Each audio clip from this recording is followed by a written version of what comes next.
Hello and welcome into the video today. So today we're going to quickly go through what a Kanban board is. So Kanban is a Japanese word that translates to visual sign or card. And what it simply is moving cards, or what we use quite often, sticky notes, from one column to another. Each column designates a stage in a project. So that could be something as simple as backlog, in progress, and complete. And that's what I'll be going through today, a very simple version of that.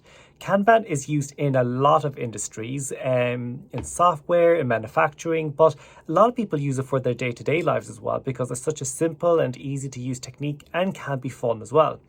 So today I'll be going through Asana mostly to explain how to put together a Kanban board and how to manage it, as well as other alternatives as well. So let's jump right into it. So I'm logged into Asana now. You can log up for free with Asana and it has a lot of functionality that you can use for free. But if you're looking for the more advanced things, you can upgrade for those, but I'd recommend just starting off with the free plan first and see what you need. So to get started on the Kanban board, we're going to navigate up here to the top right where you'll see the plus button and click on it. You'll see create new when you hover on top of it. Click on project, and here we're going to click on use a template. So you can see here that's an example already of a Kanban board, but I'm just going to click on create a blank project here on the left, and for the project name I'm just going to call this to-do list. And here you can see the board. You can also see the privacy here as well. More than likely, if you're starting off, there's no one else going to be accessing the account, so don't worry about that too much. That's really if you're kind of sharing with other people. So once you've selected board and named the project, click on continue. And the next thing you'll do, just leave it as it is, start adding tasks, and click on go to project.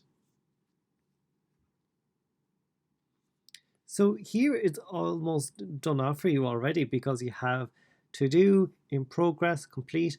But if you have a specific workflow, well, you can add in more if you need to. So if you want to add in a new section here, click on add section and let's call it review, in case you want to review all of your tasks once they're completed or something. So that's easy enough. I'll get rid of that just to keep it nice and simple for today. So what you do is you put all of the tasks you have to do in the first column here. So let's see, there's task 1 in there as by default. I'll just put in random things here. So put in marketing plan, put in pay invoices, put in one more thing, social media posting. So you could be doing this for, every day. You could clear out your Kanban every day and start afresh, or weekly or monthly, or for specific projects, depending on really what you need.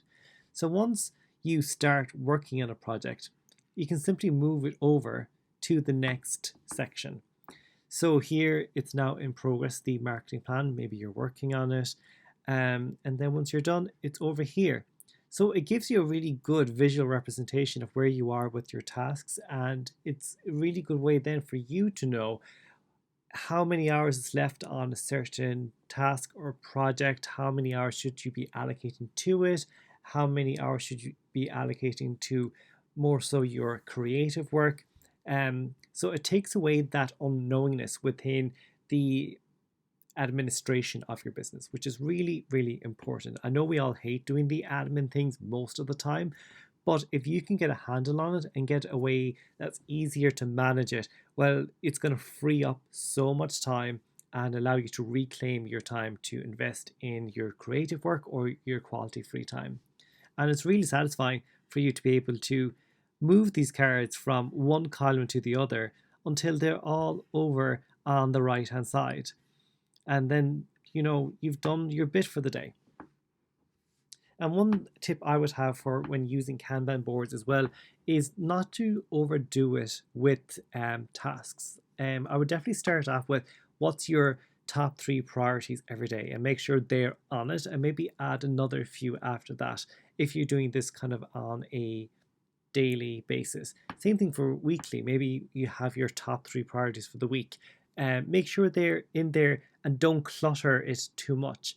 One thing you can do is if you add a new section, you could put in to be confirmed or approved, let's say. And I do this quite often because I think of a task, and the thing is, sometimes we think of tasks and we think, oh, we have to do it now because we thought about it. But if you think about what value is that task going to bring to you, is it a high priority? Is it of high value? And if it isn't, just take it off the list. You don't need it to be there. And sometimes what you'll have in the to be approved, you can delete again. And the ones that you can confidently say, yes, I should definitely be doing this task, move it over into the to-do. So when you do sit down to do your work, that the to-dos are actually what you're really focusing on, and the to be approved you don't start on until you actually think about them and give them the priority that suits them best. So that's how you use the Kanban board using Asana. Limited to Asana when creating a Kanban board. Another software I use, which is very useful for lots of other functionality as well, is Miro. So you can also create a free account with Miro, and you can create up to 3 whiteboards, but there's a lot of templates within each whiteboard as well. So when you go into Miro and open your first whiteboard, you go into this icon here at the top, which is called templates. And here you have so many things, and of course you can see here under the most popular ones you have Kanban framework. So you can click on preview to see an example, so you can leave it as it is, or you can start by using a blank template. So you can make it as small or as big as you need it to be, and you can change the name of the columns, you can change the colors of the cards as well, and you can make like what they call swim lanes as well. So you have team A, team B here, so you'd be using it for like project A, project B, painting A, painting B, and keep adding on to those as well as you need. So it's very, very useful. You can add a swim lane, which is just another row, by clicking above it here with the line and the plus below it, or with the line and the plus beside it. You can add another column if you need another segment within your workflow. Another thing you can do as well, if you feel like doing this more hands-on and more physical, you can just get a whiteboard, or even just have a wall and mark out your segments such as to do and progress and done, as you can see in this picture here, and put on sticky notes into each column. It's very just easy way to do it, especially if you have your own space. It's nice to have that visual every day of what you're actually working on and what you're working towards. So it's a very nice way of doing it. There's no right way. The only thing with the digital version is you can use it on the go. Even if you're working on the road or you don't have access to a wall, you can always bring your digital whiteboard or your Asana with you on your smartphone, because they have their own apps as well, or you can go into your desktop. But if you do have the luxury of your own space and a space on the wall even, it's great to have the visual version of it as well.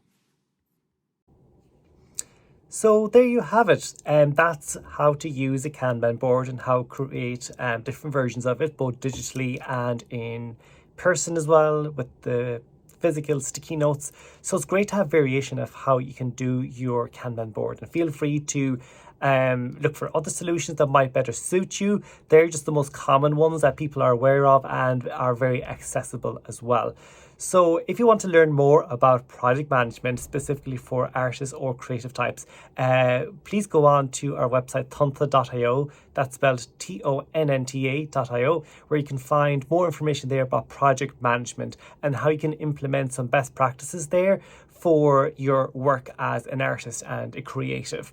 And if you ever want one-to-one support, we also provide one-to-one advisory sessions. So my background is in product management, and that means kind of working between business and tech. So I love creating systems that can allow you to streamline your business even further, allowing you to reclaim your time and focus your energy more on your creative work or whatever else that you value. So be sure to visit thuntha.io for more information about that as well, and to get in touch with me if you're looking for support there as well. So I'll leave you there, and I look forward to connecting with you all soon.